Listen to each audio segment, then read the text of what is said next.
আসসালামু আলাইকুম। সংবাদে আপনাদের সবাইকে স্বাগত জানাচ্ছি। আমি ফিরোজ তোহা। শুরুতেই সংবাদ শিরোনাম। বাংলাদেশের সর্বশেষ গুরুত্বপূর্ণ আপডেট সংবাদে আপনাকে স্বাগত। শুরুতেই সংবাদ শিরোনাম, পরে বিস্তারিত।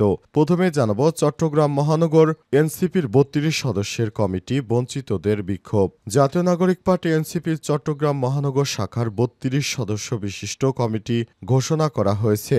আজ কেন্দ্রীয় সদস্য সচিব আক্তার হোসেন মুখ্য সংগঠক দক্ষিণাঞ্চল হাসনাত আবদুল্লাহ কমিটির অনুমোদন দেন। এরপর জানাবো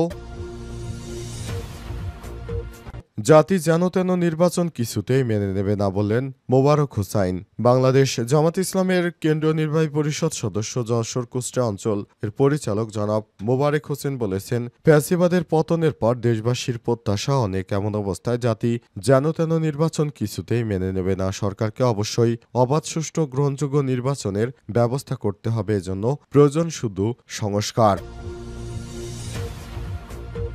এদিকে আওয়ামী লীগের পথ ধরেই হাঁটছে বিএনপি, অভিযোগ মুফতি ফয়জুল করিমের। ইসলামী আন্দোলনের সিনিয়র নায়েবে আমির ও শাইখে চরমোনাই মুফতি সৈয়দ মোহাম্মদ ফয়জুল করিম বলেছেন, বিএনপির প্রতিষ্ঠাতা শহীদ প্রেসিডেন্ট জিয়াউর রহমানের আদর্শে বর্তমান বিএনপি নেই, তারা ফ্যাসিস্ট আওয়ামী লীগের পথ ধরেই হাঁটছে।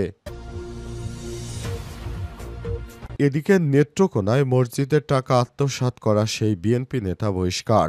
নেত্রকোনার বারোহাট্টায় মসজিদের টাকা আত্মসাৎ ও সড়কের খোয়া লুটসহ অসংখ্য অভিযোগে নুরুল ইসলাম টিপন মিয়া ৫০ নামের এক বিএনপি নেতাকে বহিষ্কার করা হয়েছে। এবং সর্বশেষ জানাবো বিশ্বের শীর্ষ ১০ পোশাক রপ্তানিকারকের মধ্যে বাংলাদেশের স্থান কত।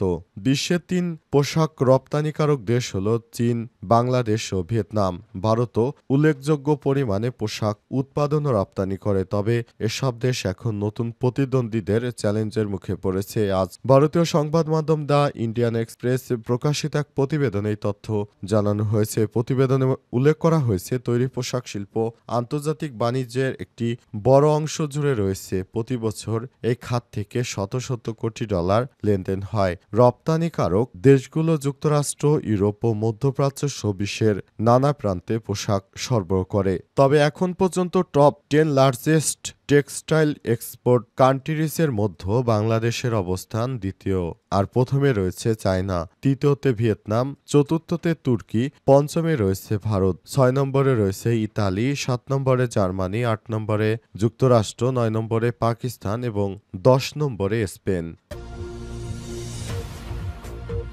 চট্টগ্রাম মহানগর এনসিপির ৩২ সদস্যের কমিটি বঞ্চিতদের বিক্ষোভ। জাতীয় নাগরিক পার্টি এনসিপির চট্টগ্রাম মহানগর শাখার ৩২ সদস্য বিশিষ্ট কমিটি ঘোষণা করা হয়েছে। আজ কেন্দ্রীয় সদস্য সচিব আক্তার হোসেনের মুখ্য সংগঠক দক্ষিণাঞ্চল হাসনাত আবদুল্লাহ কমিটির অনুমোদন দেয়। এতে মীর আশরাফুল হককে প্রধান সমন্বয়কারী ও ৮ জনকে যুগ্ম সমন্বয়কারী করা হয়েছে। এছাড়াও ২৩ জনকে সদস্য করা হয়েছে।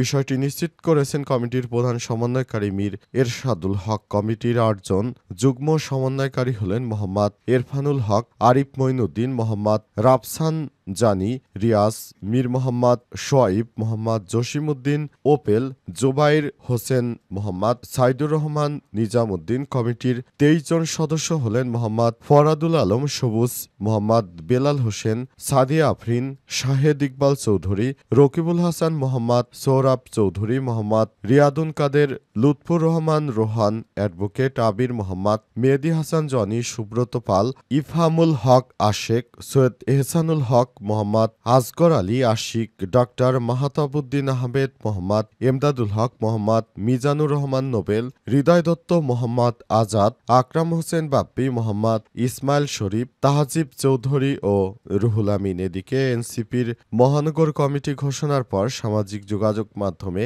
নেতিবাচক প্রতিক্রিয়া দেখা যাচ্ছে। পদবঞ্চিত অনেকেই এটিকে পকেট কমিটি হিসেবে আখ্যা দিচ্ছেন। জাতি যেন তেন নির্বাচন কিছুতেই মেনে নেবে না বললেন মোশারেফ হোসেন। বাংলাদেশ জামাত ইসলামের কেন্দ্রীয় নির্বাহী পরিষদ সদস্য যশোর কুষ্টিয়া অঞ্চলের পরিচালক জনাব মোবারক হোসেন বলেছেন, ফ্যাসিবাদের পতনের পর দেশবাসীর প্রত্যাশা অনেক। এমন অবস্থায় জাতি যেন তেন কোনো নির্বাচন মেনে নেবে না। বাংলাদেশ জামাত ইসলামের পক্ষ থেকে জানানো হয়েছে, এদেশের মানুষ আর যেন-তেন মার্কা নির্বাচন মেনে নেবে না। সবসময় একটি অবাধ, সুষ্ঠু ও নিরপেক্ষ নির্বাচনের জন্য কাজ করছে সবাই। সে অনুযায়ী আমাদেরকে একটি সুষ্ঠু ও সুন্দর নির্বাচন উপহার দিতে হবে। এ কারণে অন্তর্বর্তীকালীন সরকারের প্রধান উপদেষ্টা প্রফেসর ড.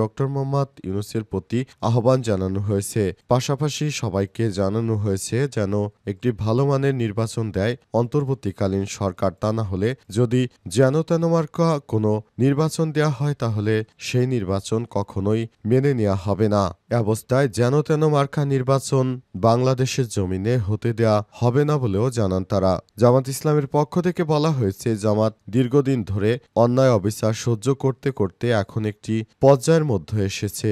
এখন যদি আমাদের উপরে নতুন করে এই ধরনের ফ্যাসিবাদী কায়দায় নির্বাচন দেয়া হয় বা এমন বিশৃঙ্খল মার্কা নির্বাচন হয় তাহলে এই নির্বাচনকে বর্জন করবে বাংলাদেশ জামাত ইসলাম। সুতরাং কোনো ধরনের অরাজক পরিস্থিতি সৃষ্টি কখনোই মেনে নেওয়া হবে না। আওয়ামী লীগের পথ ধরেই হাঁটছে বিএনপি, বললেন মুফতি সৈয়দ মোহাম্মদ ফয়জুল করিম। আওয়ামী লীগের পথ ধরেই বিএনপি হাঁটতে শুরু করেছে এমন মন্তব্য করেছেন চরমোনাই পীর। তিনি বলেছেন, বিএনপিকে এই অবস্থা থেকে থামাতে হবে। তা না হলে তারা যদি এভাবে চলতে থাকে তাহলে এটি তাদের জন্য খুবই দুর্ভাগ্য বয়ে আনবে। কারণ এদেশে আওয়ামী লীগকে কেউ ঠাঁই দেয়নি, বিএনপিকেও ঠাঁই দিবে না। কারণ বিএনপি যে ধরনের কর্মকাণ্ড শুরু করেছে তাতে করে সাধারণ জনতা তাদের উপর ক্ষিপ্ত হয়েছে। বিএনপির অবশ্যই এই ধরনের কর্মকাণ্ড ছেড়ে আসতে হবে। এত বড় একটা সংগ্রাম হয়ে গেল, এত বড় একটা গণ অভ্যুত্থান হয়ে গেল, তারপরেও তারা সেই স্বৈরাচারী কায়দায় একইভাবে কথা বলছে যেটা আওয়ামী লীগ এতদিন ধরে রাজনীতি করত। সুতরাং তাদের এই ধরনের কথাবার্তা বলার কোনো এখতিয়ার নেই। বিএনপি যেভাবে রাষ্ট্রকে চাঁদাবাজি রাহাজানির দিকে ঠেলে দিচ্ছে, বাংলাদেশকে ভবিষ্যতে আর এদিকে নেওয়া যাবে না। অন্তর্বর্তীকালীন সরকারের প্রধান উপদেষ্টা যেভাবে ভালো মনে হয়েছে তিনি রাষ্ট্র পরিচালনা করছেন, কিন্তু দেখা যাচ্ছে বিএনপি প্রতিটি সংস্কারের ক্ষেত্রে বাধা দিচ্ছে। সুতরাং তাদের এই ধরনের কর্মকাণ্ডকে গ্রহণযোগ্য নয় বলেও মনে করা হচ্ছে। অবশ্যই বিএনপিকে তাদের এই ধরনের কর্মকাণ্ড পরিহার করতে হবে। তা না হলে দেশের জনতা বিএনপিকেও আওয়ামী লীগের মতো শিক্ষা দেবে। বিগত ১৭ বছর সবাই মনে করেছে বিএনপি হয়তো মজলুম, কিন্তু এখন দেখা যাচ্ছে যারা মজলুম ছিল তারাই মূলত সবথেকে বেশি জালিম হয়ে উঠেছে। নেত্রকোনায় মসজিদের টাকা আত্মসাৎ করা সেই বিএনপি নেতা বহিষ্কার। নেত্রকোনার বারোহাট্টায় মসজিদের টাকা আত্মসাৎ এবং সড়কের খোয়া লুটসহ অসংখ্য অভিযোগে নুরুল ইসলাম টিপন ৫০ নামে এক ইউনিয়ন বিএনপি নেতাকে বহিষ্কার করা হয়েছে। আজ উপজেলা বিএনপির সাধারণ সম্পাদক আশিক আহমেদ কমল এই তথ্য নিশ্চিত করেন। টিপন মিয়া উপজেলার সিংধা ইউনিয়ন বিএনপির সহ মুক্তিযুদ্ধ বিষয়ক সম্পাদক ছিলেন তিনি। এক ইউনিয়নের মল্লিকপুর গ্রামের মাঝাপাড়া এলাকার হাজী আব্দুল করিম চান্দু মিয়ার ছেলের আগে ৮ আগস্ট সন্ধ্যায় উপজেলা বিএনপির সভাপতি মোহাম্মদ মোস্তাক আহমেদ ও সাধারণ সম্পাদক আশিক আহমেদ কমল স্বাক্ষরিত প্রেস বিজ্ঞপ্তিতে টিপন মিয়াকে দলের প্রাথমিক সদস্য পদসহ সব পর্যায়ের পদ থেকে বহিষ্কার করা হয়। এতে উল্লেখ করা হয়েছে, দলীয় শৃঙ্খলা ভঙ্গ, নীতি এবং আদর্শ পরিপন্থী অনৈতিক কর্মকাণ্ডে লিপ্ত থাকায় সুস্পষ্ট অভিযোগের ভিত্তিতে বারহাট্টা উপজেলার সিংধা ইউনিয়ন বিএনপির সহ মুক্তিযুদ্ধ বিষয়ক সম্পাদক মোহাম্মদ টিপন মিয়াকে দলের প্রাথমিক সদস্য পদসহ সব পর্যায়ের পদ থেকে বহিষ্কার করা হয়েছে। বিষয়ে বহিষ্কৃত নেতা টিপন মিয়া বলেছেন, আমার বিরুদ্ধে আনা সব অভিযোগ মিথ্যা এবং ভিত্তিহীন। আমার সুনাম ক্ষুণ্ণ করতেই প্রতিপক্ষের লোকজনের সব ছড়াচ্ছে। এদিকে উপজেলা বিএনপি সাধারণ সম্পাদক আশিক আহমেদ কমল বহিষ্কারের বিষয়টি নিশ্চিত করে বলেন, বিএনপি অপকর্মে জড়িতদের প্রশ্রয় দেয় না, দলের সুনাম নষ্ট